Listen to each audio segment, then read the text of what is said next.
Bonjour. Bonjour. Est-ce que vous pouvez nous présenter l'UAE? Oui, alors l'Union des auto-entrepreneurs, c'est une association qui existe depuis le tout début du régime de l'auto-entrepreneur pour la simple et bonne raison qu'elle a été créée par François Hurel, qui est l'auteur du régime. En fait, c'est lui qui est l'auteur du rapport qui a permis à ce régime de l'auto-entrepreneur d'exister en France depuis 2009. Donc ça fait 13 ans.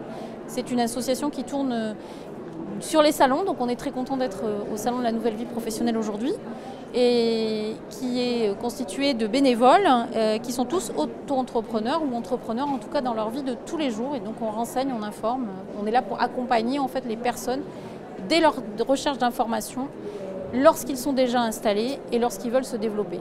Justement, quels sont les leviers d'action que vous mettez en place dans l'accompagnement?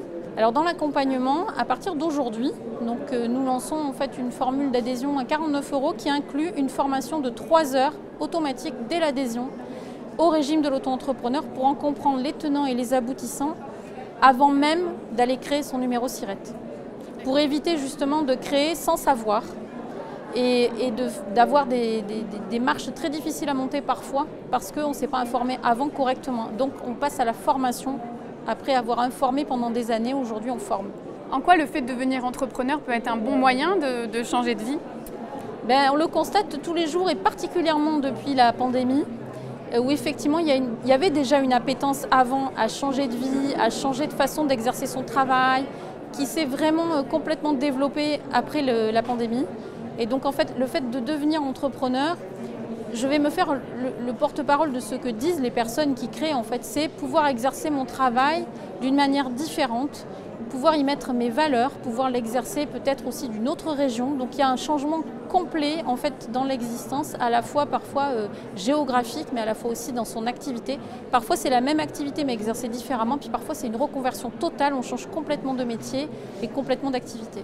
Et donc vous accompagnez les porteurs de projets éventuels dans leur prise de décision?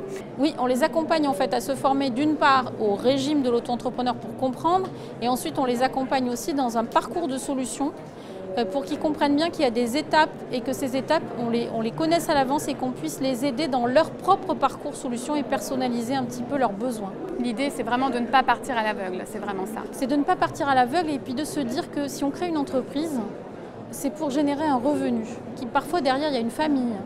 Et c'est un revenu d'activité, donc ça veut dire qu'il faut que ce soit pérenne et solide. Donc l'idée de départ, il faut la solidifier, c'est pour ça qu'on a mis en place aussi des partenariats, et notamment avec une formation qui s'appelle Déclic d'entreprendre, qui permet de valider son idée avant de partir.